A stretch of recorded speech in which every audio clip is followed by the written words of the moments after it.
ఇవాళ రోడ్ల మీద వచ్చిన నీళ్లను ఒడిసి పట్టుకోవడానికి వాటర్ హార్వెస్టింగ్ వెల్స్ను కడుతున్నాం. ఒక్కొక్క దగ్గర 10 లక్షల లీటర్లను ఒడిసి పట్టడానికి రోడ్డు పక్కననే వాటర్ హార్వెస్టింగ్ వెల్స్ని కట్టినాం. నిన్న మొన్న కొన్నిటిని ఇవాళ మనం కొన్నిటిని ప్రారంభించుకున్నాం. భవిష్యత్తులో ఇంకా 141 ప్రాంతాలలో వర్షాలు వస్తే రోడ్ల మీద నీళ్లుండి నీళ్లకు బండ్లు పోలేని పరిస్థితి, పోతే కొట్టుకపోయే పరిస్థితి, దాంతో ట్రాఫిక్ జామ్లు అవుతున్నాయి. వాటన్నిటిని కూడా వాటర్ హార్వెస్టింగ్ వెల్స్ను కట్టాలని ఇవాళ అధికారులకు ఆదేశాలు ఇచ్చి ఈ నగరాన్ని ఒక క్రమ పద్ధతిలో అభివృద్ధి చేయాలి, ట్రాఫిక్ సమస్యను శాశ్వతంగా పరిష్కరించాలి అని ఇవాళ మనం ఆలోచన చేస్తున్నాం. అందుకే ఈరోజు ఎంతమంది ఎంత విష ప్రచారం చేసినా, రియల్ ఎస్టేట్ దెబ్బతిన్నదని సోషల్ మీడియాలో ప్రకటనలు చేసినా, ఇవాళ సూటిగా మీడియా మిత్రుల ద్వారా తెలంగాణ సమాజాన్ని నేను చెప్పదలుచుకున్నా. ఏప్రిల్ 1, 2023 నుంచి నవంబర్ 30, 2023 వరకు 6 నెలల్లో అభివృద్ధి. అదేవిధంగా మన ప్రభుత్వం వచ్చినాక ఏప్రిల్ 1, 2024 నుండి నవంబర్ 30 తారీఖు వరకు పోల్చినప్పుడు హైదరాబాద్ నగర రియల్ ఎస్టేట్ దాదాపుగా 29% అభివృద్ధి చెందింది.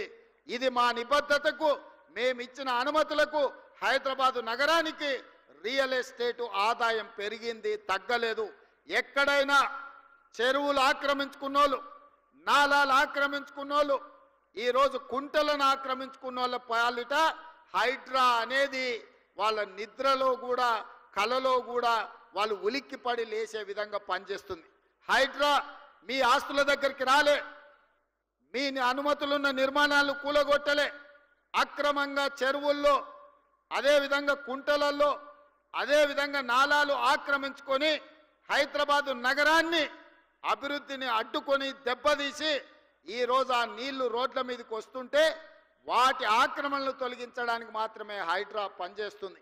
ఇవాళ నరేంద్ర మోడీ గారు అహ్మదాబాద్లో ఆయన సబర్మతి రివర్ డెవలప్మెంట్ ఫ్రంట్ కట్టుకుంటే, అక్కడ ఆయన కట్టుకుంటే ఇక్కడ కిషన్ రెడ్డి సప్పట్లు కొడుతుండ, అబ్బా మా మోడీ చూడ అద్భుతం చేసిండని.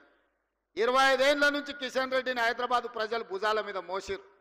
ఆయన మాత్రం మూసీ రివర్ డెవలప్మెంట్ ఫ్రంట్ వద్దు, ఎందుకంటే హైదరాబాద్ నగరంలో మూసీ అభివృద్ధి అయితే మోడీ కంటే మంచి పేరు తెలంగాణకు వస్తుంది కాబట్టి మేము కాళ్ళలో కట్టె పెడతాం, మూసీని కట్టనీయం, అట్లెట్ల కడతాం, మూసీలో పోయి పండుకుంటాం అంటుండు. నువ్వు మూసీలో పండుకున్నా, మూసీలో మునిగి మీరు ఆత్మహత్య చేసుకున్నా ఇక్కడ ప్రజలు మిమ్మల్ని పట్టించుకోరు. కిషన్ రెడ్డి గారు, మీరు నిజంగానే మీకు చిత్తశుద్ధి ఉంటే మోడీ దగ్గరికి వెళ్ళి కేంద్ర ప్రభుత్వం నుంచి ఓ 25,000 కోట్ల రూపాయలు మూసీ రివర్ అభివృద్ధి కోసం నిధులు తీసుకురా. అక్కడ పేదోళ్ళ కోసం ముసలి కన్నీరు గారుస్తున్నావు కదా, ప్రధానమంత్రి ఆవాస్ యోజన కింద భూమి నేను ఇస్తా, ఓ 10,000 కోట్ల రూపాయలు తీసుకురా, అద్భుతంగా పేదోళ్ళందరికీ మంచిగా అపార్ట్మెంట్స్ కట్టి ఇద్దాము, వాళ్ళకు మంచి భవిష్యత్తు ఇద్దాం, అక్కడ మంచి స్కూళ్ళు కట్టిద్దాం, మంచి కాలేజీలు కట్టిద్దాం. అవసరమైతే మూసీ నది ఒడ్డున ఉన్న వాళ్లకు, మూసీలో మురికిలో ఇబ్బంది పడుతున్న వాళ్లకు ఎంత భూమి అయినా రాష్ట్ర ప్రభుత్వం నుంచి నేను, మా ఉప ముఖ్యమంత్రి, మా ఇన్ఛార్జ్ మినిస్టర్ శ్రీధర్ బాబు గారు ఎంత భూమి కావాలన్నా ప్రభుత్వం నుంచి మేము కేటాయిస్తాము. ప్రధానమంత్రి ఆవాస్ యోజన కింద ఈ పేదలకు మంచి అపార్ట్మెంట్లు కట్టించడానికి ఒక 10,000 కోట్ల రూపాయలు నరేంద్ర మోడీని అడిగి తీసుకురా. కిషన్ రెడ్డి గారు, మీరు సికింద్రాబాద్ నుంచి 2వసారిగా మంత్రి అయినరు, 3 సార్లు ఎమ్మెల్యే అయినరు, భారతీయ జనతా పార్టీ అధ్యక్షుడు, మీకు బాధ్యత లేదా? మోడీ దగ్గర ప్రతి సంవత్సరం 40,000 కోట్ల రూపాయల బడ్జెట్ ఉంది. మోడీ గారు గుజరాత్కు బుల్లెట్ ట్రైన్ తీసుకెళ్తాడు, మోడీ గారు గుజరాత్కి సబర్మతి రివర్ ఫ్రంట్ కట్టుకుంటాడు, మోడీ గారు గుజరాత్కు గిఫ్ట్ సిటీ కట్టుకుంటాడు. మరి నువ్వేం గిఫ్ట్ తీసుకొచ్చినావు తెలంగాణకు, హైదరాబాద్ నగరానికని నేను ఇవాళ కిషన్ రెడ్డిని అడుగుతున్నా. 5 ఏళ్ళు అయిపోయింది, ఇప్పుడు 6వ సంవత్సరం మంత్రి అయినావు, ఒక్క రూపాయినైనా తెచ్చినావు ఆ కిషన్ రెడ్డి? తెలంగాణ ప్రజలకు నువ్వు సమాధానం చెప్పు. గతంలో అంటే వాళ్ళు చేసిన ఏదో పనులకు ఇవాళ వాళ్ళు ఫామ్ హౌస్లో వండుకున్నారు, వాళ్ళ గురించి చర్చించడం కూడా దండగమారి వ్యవహారం. వాళ్ళ పనితనానికి ఇక్కడనే ట్యాంక్ బండ్ ఉన్నది, కొబ్బరి నీళ్లు చేస్తా అన్నాడు, నీళ్ళు ఎట్లున్నాయో ఒక్కసారి చూడండి. ఇంకా నేను ఏం చెప్పను. ఓల్డ్ సిటీని ఇస్తాంబుల్ చేస్తాన్నాడు, ఒక్కసారి చూడండి. కరీంనగర్నేమో న్యూయార్క్ చేస్తా అన్నాడు, వరంగల్లోనేమో లండన్ ఏదో చేస్తా అన్నాడు ఆయన. ఏవి కాలే, ఏ నగరాన్ని ఏది ఉంచాడంట ఆయన, అన్నిటినీ ఎక్కడ కింద మీద చేస్తా అన్నాడు. వాళ్ళ గురించి మనం మాట్లాడుకోవాల్సిన అవసరం లేదు. కానీ ఇవాళ కిషన్ రెడ్డి గారు సమాధానం చెప్పాలి. ఎందుకంటే ఈ సికింద్రాబాద్ నుంచి మీరు 2 సార్లు ఎంపీగా కేంద్ర మంత్రిగా ఉన్నారు. ఇవాళ మెట్రో రైలు ఆనాడు మేము తెచ్చిన 76 కిలోమీటర్లే ఉంది, ఇప్పుడు ఒక 116 కిలోమీటర్లకు ప్రతిపాదన ఇచ్చినాం. దాదాపుగా 35,000 కోట్ల రూపాయలు మెట్రోకు అవసరం ఉన్నది. ఇవాళ మెట్రోకు మోడీ నుంచి ఎన్ని నిధులు తీసుకొస్తావో నువ్వు సమాధానం చెప్పు కిషన్ రెడ్డి. గుజరాత్కు మెట్రో తీసుకెళ్తాడు, లేకపోతే బెంగళూరుకి మెట్రో ఇస్తాడు, చెన్నైకి మెట్రో ఇస్తాడు మోడీ గారు. హైదరాబాద్ నగరానికి ఎందుకు మెట్రో ఇవ్వడు? ఈడ బీజేపీకి ఓట్లు ఇయ్యలేదా? మిమ్మల్ని గెలిపించలేదా? మీరు కేంద్ర మంత్రి కాదా కిషన్ రెడ్డి గారు? మెట్రోకి ఇవాళ 35,000 కోట్ల రూపాయల అవసరం ఉన్నది. కేంద్ర ప్రభుత్వం నుంచి ఎన్ని నిధులు తెస్తావో ఇవాళ జవాబు చెప్పు. ఇవాళ మల్లన్న సాగర్ నుంచి గోదావరి జలాలను ఈ హైదరాబాద్ నగరానికి తాగడానికి తేవాలే. అదేవిధంగా ఉస్మాన్ హిమాయత్ సాగర్లను ప్రక్షాళన చేసి మూసిని పునరుద్ధరించాలంటే గోదావరి జలాలు తరలించాలి. దానికి ఒక 7,000 కోట్ల రూపాయలు అవుతాయి. ఎంత తెస్తావో మోడీ దగ్గర ఈరోజు తెలంగాణ ప్రజలకు సమాధానం చెప్పు కిషన్ రెడ్డి. అదేవిధంగా రీజనల్ రింగ్ రోడ్డు నిర్మించాలంటే 35,000 కోట్ల రూపాయలు అవుతాయి.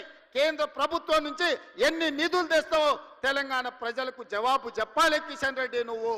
అదేవిధంగా ఔటర్ రింగ్ రోడ్డు నుంచి రీజనల్ రింగ్ రోడ్డుకు రేడియల్ రోడ్ చేయాలంటే అది ఇంకొక 15,000 కోట్ల రూపాయలు అవుద్ది. రీజనల్ రింగ్ రోడ్డు రేడియల్ రోడ్స్కి 50,000 కోట్ల రూపాయల నిధులు అవసరం ఉన్నాయి. నితిన్ గడ్కరీ దగ్గర మన ప్రతిపాదనలు పెండింగ్ ఉన్నాయి. ఎన్ని నిధులు తెస్తావో తెలంగాణ ప్రజలకు సమాధానం చెప్పాలి కిషన్ రెడ్డి నువ్వు. అదేవిధంగా మెట్రోను నిర్మించుకోవాలంటే, మెట్రోను పొడిగించుకోవాలంటే ఇంకొక 35,000 కోట్ల రూపాయలు కావాలి. ఇవాళ ఆ మెట్రో కోసం ఎన్ని నిధులు తెస్తావో తెలంగాణకు జవాబు చెప్పాలి కిషన్ రెడ్డి గారు. మీరు మోడీతో పాటు మీరు క్యాబినెట్లో మంత్రి, గుజరాత్కి మోడీ నిధులు తీసుకుపోతుంటే మీరు గుడ్లా పగిచ్చి చూస్తున్నారా? ఏం తెస్తావు తెలంగాణకని నేను అడుగుతున్నా. మూసీలో పోయి వండుకుంటా అన్నావు, మూసీలో వండుకో, మూసీలో మునుగు. మోడీని తీసుకొచ్చి మూసీని చూపించు. ఎంత దరిద్రంగా, ఎంత కలుషితం అయిపోయిందో. కెమికల్ ఫ్యాక్టరీల నుంచి ట్యాంకర్లు వచ్చి ఎట్లా పోస్తున్నాయో, మూసీలో చచ్చిపోయిన మనుషుల కలేబరాలు, కొట్టుకొచ్చిన పశువుల శవాలు ఇవాళ నల్గొండ జిల్లా ప్రజల జీవితాలను అతలాకుతలం చేస్తున్నాయి. అయినా నీకు కనికరం కలగలేదా కిషన్ రెడ్డి గారు అని నేను అడుగుతున్నా. ఇవాళ బీఆర్ఎస్ వాళ్ళు, బీజేపీ వాళ్ళు మూసీని అడ్డుకుంటామంటున్నారు. ఎందుకు అడ్డుకుంటారు, ఎందుకు అడ్డం పండుకుంటారని నేను అడుగుతున్నా. ఈ కాలుష్యాన్ని తొలగించాల్సిన అవసరం లేదా? హైదరాబాదు నగరం మరో ఢిల్లీ లాగా మారాలనా? ఈ కాలుష్యంతో మనం బతకలేని పరిస్థితి